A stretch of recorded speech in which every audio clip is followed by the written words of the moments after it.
For the last 2 years, I've been secretly building the most scientific gym on the planet.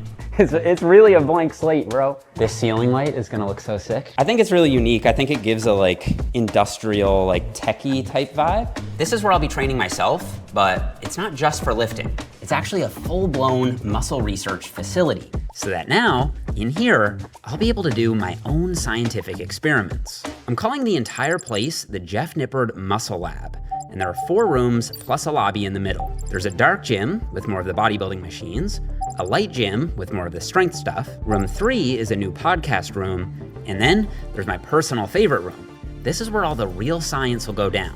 And what's behind that door cost me over $300,000. And since it's the best part, by far, I'm gonna save it for last. So this is the lobby. Got this custom art piece up here on the wall. We got the custom JN logo mat down here. And behind this door is the dark side. Behind this door is the light side. Let's check out the light side first. Before we go in, this is what it used to look like before.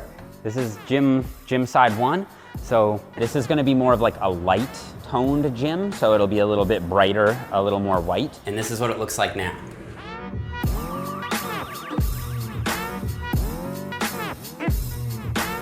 Before we start the tour, I just want to make it clear that nothing in here was gifted or sponsored. I just picked out my favorite pieces from brands like Alico, Atlantis, Prime, even an old school Precor machine. So the first thing you see when you walk in is the deadlift platform. And now that I have this gym, I have been getting back into deadlifting more, but my main exercise for my legs right now is right over here around the corner. The pendulum squat. So if you guys have been watching me at all, you know that I'm a huge fan of pendulum squats, and it's a really good quad dominant squat because it is super hard in that bottom part of the range of motion. I have been using this flat out. And also, check this out. I got my very own Jeff Nippard Muscle Lab plates. They're not all in yet, but I don't know. I just love the look of these. Speaking of the quads, this is a very, very close second. So this is a Prime leg extension machine. And the thing I love about this one is that depending on where you load these plates, you can emphasize different aspects of the range of motion. So if I load the plate down here, okay, on the bottom, it's gonna feel really hard in the squeeze. So it's gonna get harder as you get to the lockout. If you load it in the middle, it's gonna feel harder in the middle. And then if you load it on the top, it's gonna feel hardest in the stretch. So when I do this, I normally load 2 plates on top, 2 plates in the middle, and that'll usually do me for around 10 reps. And not only that, this is the only machine, the only leg extension machine that I've seen that has this deep of a knee angle. So you can get way deeper here than you can on any other leg extension I've ever seen, especially if you set the seat back. This is hip abduction, hip adduction machines. I actually had Jesse James Weston here yesterday, and I was telling him that you can set the seat forward if you wanna get a little bit more of a stretch. You can set the seat back if you wanna improve the angle of the glute medius fibers a little bit better. It's also super versatile. So if you set it in here, you can do your hip abductions for the glutes. If you set it out here, you can do your hip adductions for the inner thighs. All right, hamstrings. This is by far my favorite lying leg curl machine on the planet. And the reason for that is this angle right here. This is pretty much the closest to a seated leg curl that you can get in a lying leg curl. So it's like, oh, why didn't you just get a seated leg curl? Well, I did get a seated leg curl too, but there's something about lying down, honestly, at the start of a workout that just feels better to me. And you get so deep on this that it almost feels like your leg is gonna snap in half. And I mean that in the best possible way. It is just an awesome machine. And like with all Prime machines, depending on where you set the cam, you can overload different aspects of the range of motion. I usually set it here, in between the max stretch setting and the mid-range setting. All right, leg press. So this is actually a fancy leg press. So most leg presses are just linear. So you have this 45-degree angle and the weight moves up and down in a straight line. This one actually moves in an arc. It just feels a lot more natural, and I can get nice and deep on this one. Super smooth machine. Oh, I forgot to show you. This is one of my favorite pieces. Donkey calf raise. This, I think, is an underrated machine. It is a nostalgia piece. This is famous in part because of Arnold and his donkey calf raises. But I was showing Jesse a few calf tips on this yesterday. When you have that bent hip position, you can take some of the stress off of your back, but yet you still have a straight leg. And so you can still get a super big stretch on the gastrocnemius. So yeah, absolutely love the donkey calf.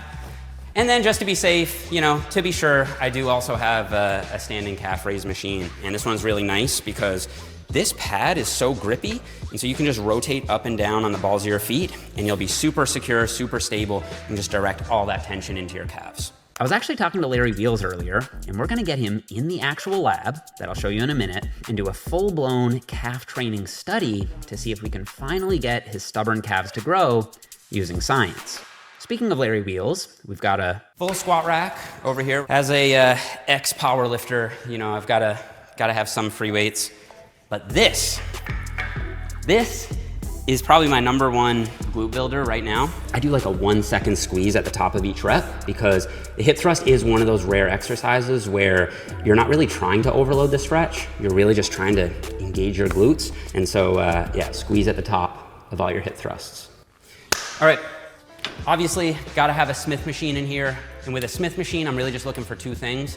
One is a straight up and down bar path. So I personally am not a fan of the Smith machines that have a angled bar path. So I wanted one that goes straight up and down. And then other than that, I just wanted one that was really smooth. There's nothing worse than a Smith machine that needs some oil. And I've been using this one pretty much every workout too. You guys thought that was it? That's just half. We still got the dark side. So come on over here. You guys ready for the dark side? Let's go.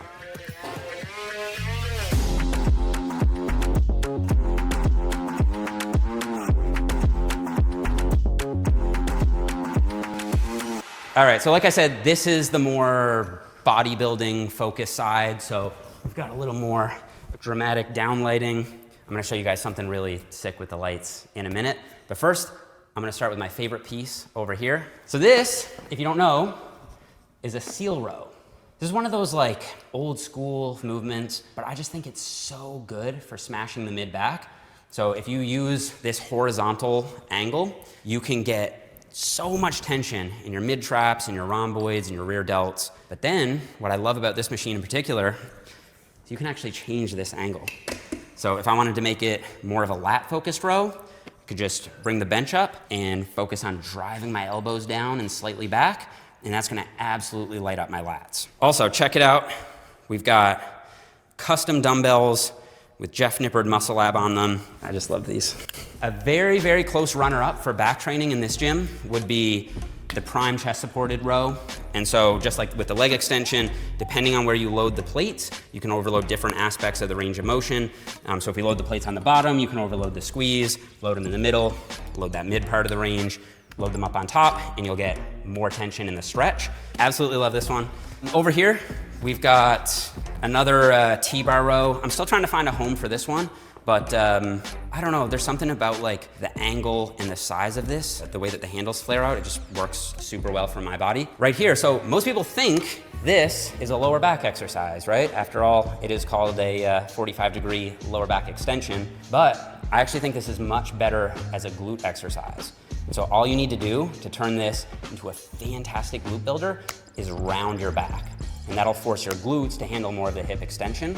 Like I've been doing this every week on one of my leg days, and I'll just do 12 to 15 reps with a plate held to my chest, and you will feel the craziest mind-muscle connection with your glutes doing this. So if you're sleeping on the 45-degree back extension for glute growth, it's time to wake up. Let me show you guys some shoulder stuff. Let's go here first. So this is a shoulder press machine. And some of you guys might be wondering, well, Jeff, why did you get a shoulder press machine? Doesn't that only hit your front delts? And don't your front delts get all the work they need from bench press? And shouldn't you focus more on your side delts? Well, the other day I busted out one of the many new scientific tools from the research room with my friend Will, where we hooked electrodes up to his front delts, side delts, and rear delts, and measured muscle activation of all three heads on my new shoulder press machine. The results really surprised me. What we found was super high activation in the front delts, as you'd expect, super low activation in the rear delts, as you'd expect, but also super high activation in the side delts. You actually had more lateral than front on the shoulder press. What? That's insane, because as soon as I stopped the set, I'm like, my side delt's pumped. Yeah. Then I hooked the electrodes up to myself and got my own measurements and found the exact same thing. So I'm not saying that that's conclusive by any means, but it seems that at least for Will and me, a shoulder press is not just a front delt exercise. It seems to also really activate the side delts, at least more than what most people think. So I'm actually a fan of including a vertical press. Also for shoulders, I've got this standing Atlantis lateral raise machine over here. This is one of my favorites. Super smooth, such a great range of motion, and just a really good alternative to cables or dumbbells. Will and I also did a little experiment for the rear delts. So we came over here and we did reverse pec deck. But if you guys are regular viewers, you'll know that I don't love to do these facing the machine like this. I prefer to sit more to the side, and that way I can get such a better range of motion for my rear delts. You know, if you face the machine, you're really only able to do half reps, because the full range of motion for your rear delts is from here all the way back to here. And so if you're facing the machine, you're only getting this aspect. It would be like doing bicep curls only in the top half and completely cutting out the bottom. So that's how I modify this. And when we did that and we measured muscle activation, we did see super high rear delt activation, as you'd expect. But also I found it interesting. There was very little side delt activation on this and basically no front delt activation. So yeah, really good rear delt isolation exercise if you're looking to bring up your rear delts. Okay, we've got a lat pull down, pretty standard here, really smooth. Over here, we've got a seated cable row. And what I like about this one is this distance right here. What that allows me to do is get a super deep stretch on my lats. Over here, back to chest. So this is my favorite chest press machine on the planet. I actually call this the Phil Heath machine because I remember when I was first getting into bodybuilding, I saw a video of Phil Heath using this machine, and ever since then, I've just been convinced that it's the best machine for the chest. And to make it a little bit more effective, I actually added these fat grips just so I can get a little extra range of motion at the bottom. But what I might do is actually modify this seat to bring it forward a little bit more, because I feel like I could get just a little bit deeper. But when it comes to smoothness, you just can't beat the hammer strength chest press, man. So good. All right, a couple more things. And then I'm gonna show you guys something I'm also super excited about. Okay, over here we've got a treadmill, whatever. This is, I think honestly, it's the best cable machine that I could find. It's called the Nautilus Human Sport Freedom Trainer. And the reason I think it's so good is that it's just so versatile. So you can set the cables to any height you want. You can move them in or out. You can do any kind of exercise from low, from high. And this one I use every single upper body workout. But you know what I didn't show you guys yet? The lighting in here. Check this out. We honestly put so much work into the lighting in here because I just want it to look as cool as possible on camera. And so we have a full panel in here where we can adjust all the lights individually, and every single light has its own dimmer.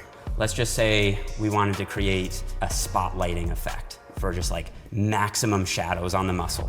We could turn off all the headlights, and then every single spotlight in here is individually controlled. So I could turn them all off, except for one, and this is what I'm gonna call the thumbnail lighting. Check this out.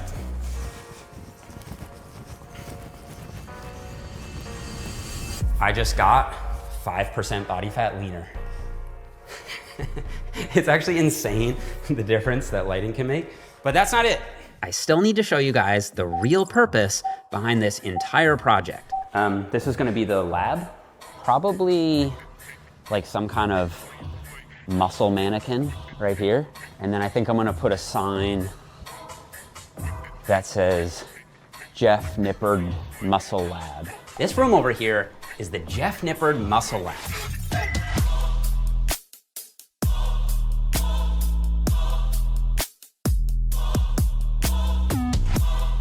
There are so many fitness questions I want to answer here. Like, what if I took a set of twins and I had one twin eat a junk food only diet and the other twin eat a clean food only diet? What would happen to their body fat and their blood work? Or how about this? What if I took an enhanced bodybuilder and told them to stop taking steroids for 6 months, but keep their training and diet exactly the same?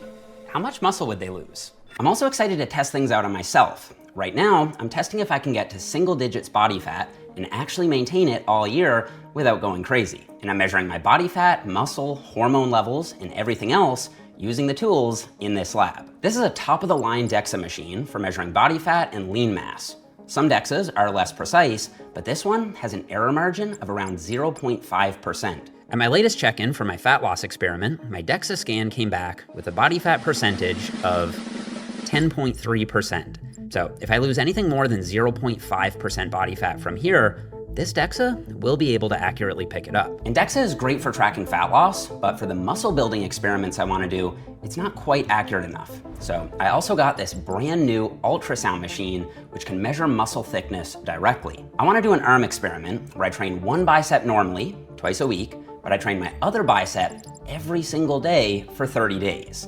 Using the ultrasound, I'll be able to measure down to the millimeter which arm grows better. So if you take this ultrasound probe, gel it up, and put it on the muscle, it'll show you exactly what's happening on the inside and how well it's growing over time. So up here on top, there's a layer of skin, and there's a thin layer of fat, and all of this is the actual biceps muscle tissue, and below that is the bone. We're gonna be able to do really high quality studies that I definitely wanna get peer reviewed and published. This isn't just for experiments on YouTube. I think that there are so many gaps in the research, and there are so many studies that have flaws with them that I just want to make my own. So now I can do that. I have the ultrasound, I have the DEXA machine. I can get however many subjects I can recruit to come in here. Bro, it's gonna be peer reviewed. It's gonna go in scientific journals. Like it's gonna be like doing a study, but just like this is the university, you know? But if I'm being honest, pushing the scientific field forward wasn't my main motivation for building this facility. My main motivation is to make high quality science more accessible and entertaining. The range of motion study that I did last year in New York, comparing full range of motion to length and partials, was actually the first ever exercise science study where the researchers were allowed to film the subjects. And even with that permission, we still had to blur out their faces, and since I'm not formally affiliated with the university, I still wasn't able to film them myself.